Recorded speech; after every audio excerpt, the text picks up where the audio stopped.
Only Empty Hands channel, and today we're going to be finishing another piece of learning the kata Limbo.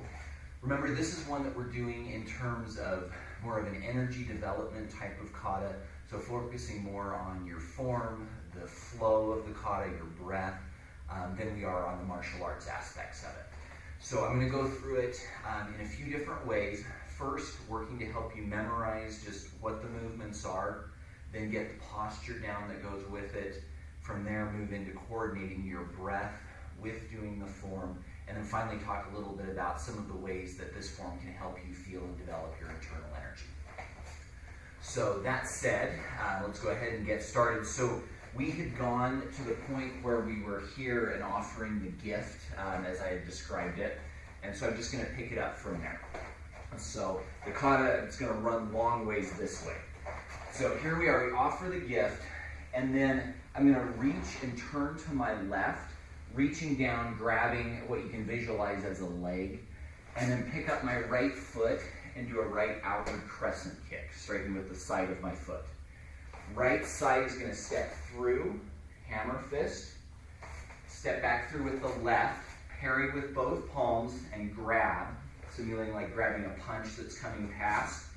Pick up, left side kick to the knee, cross over in front, pull the person through, throw, then step back through with the right side again, do a hammer fist, and then you're going to elbow to the left with an outward elbow, elbow to the right, step through left hammer fist. So I'll go the other direction just so you can see the back side of that.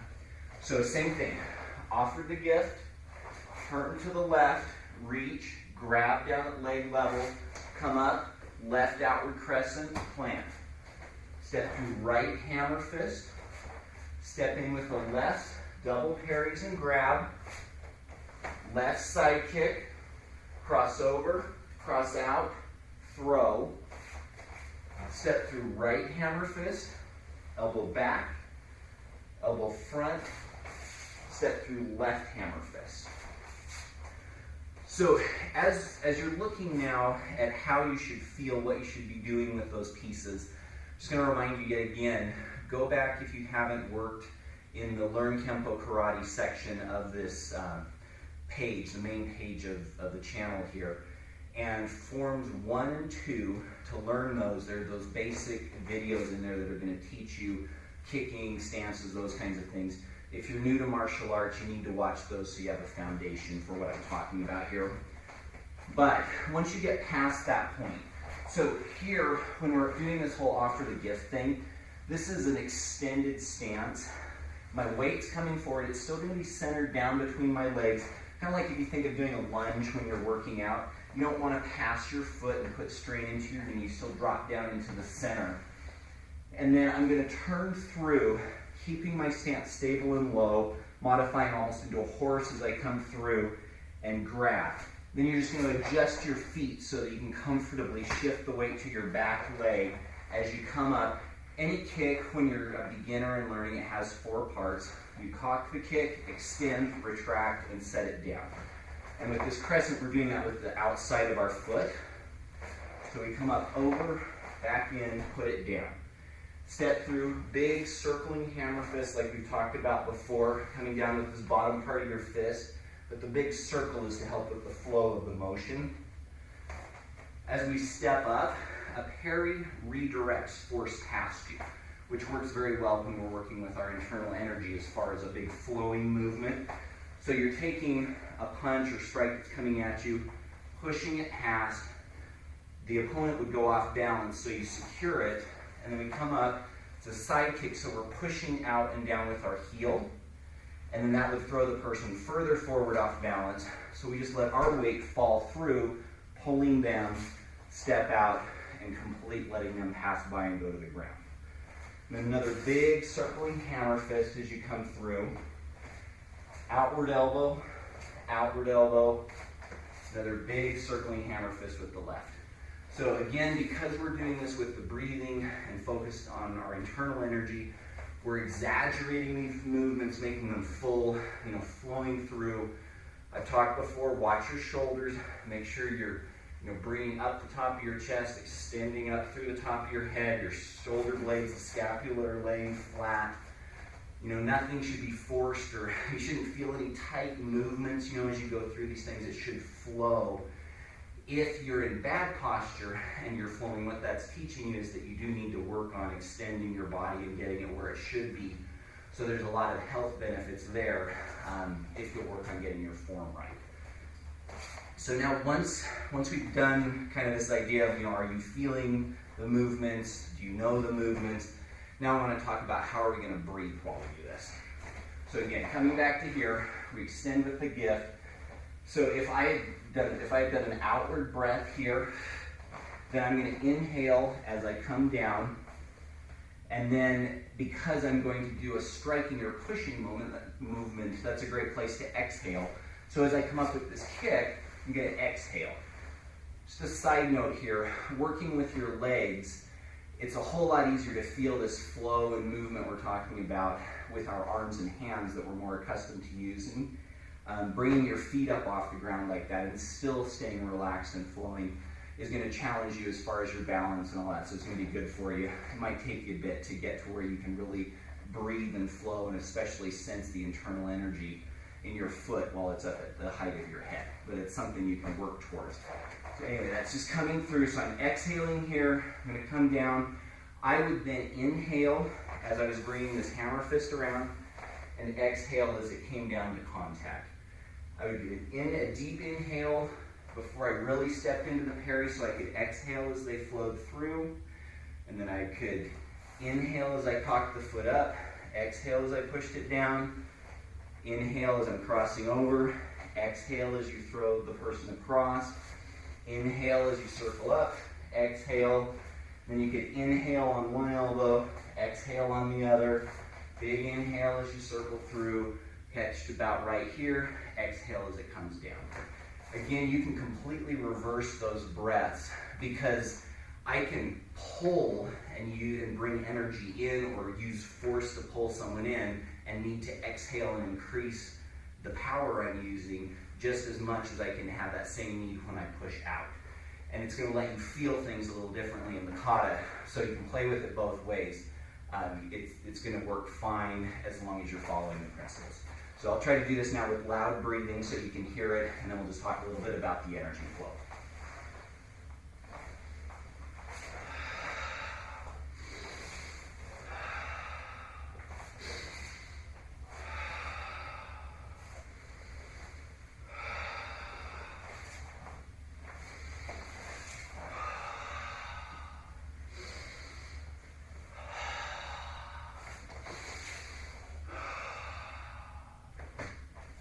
Okay, and then last piece, again, just talking about this idea of energy. So once you're breathing with it, some of the helpful things that you can feel with what you're doing, and I'll talk a little bit about maybe the exhale and more of a sense of kind of caving into yourself. So I talked earlier on the video right before this one with this kata about how much empty space exists in us. If you look at the level of our atoms and those kinds of things, ton of empty space, right, between the electrons and all that as you get smaller. So one thing you can visualize as you're breathing is a lot of times we think of energy flowing out, like we talked also before about like feeling our energy flow down into the earth and maybe reaching out beyond us. So another idea is feel it kind of caving in on you. So you can exhale, and instead of thinking of myself as pushing my hands out and pushing down into the ground, I can also have the idea of that breath is just pushing deeper into me, and this idea that there's just nothing there, and so kind of like a black hole that it's falling into. And so if you do this form thinking in those terms, it'll just give you a different perspective. All of this, if you kind of take a Zen, perspective to it, is it doesn't matter. I keep saying that because really this is just about getting you to the point where you let go of all of the external stimulus and all of these ideas of what you think is reality and what's around you, and you just kind of get a detachment and a peace from it and start to see that that there aren't these fixed rules of how we like to think about everything functioning and working, that there's a much broader universe and a bigger perspective than what we can even comprehend in our mind. And so this idea of the energy kind of cascading in continually is a different way of coming to that realization. So I'll do this one more time without talking and just focusing on my energy and what I'm doing with that. And then I've got a tip for you that we'll end with, and that'll be it.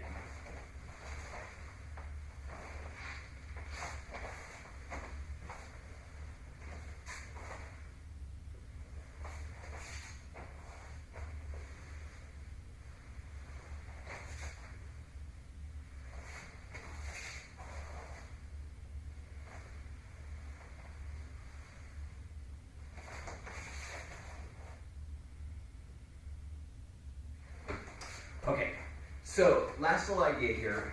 The one imbalance that exists in this kata is in this section here, or a major imbalance, I feel, because there's no kicking with the other leg.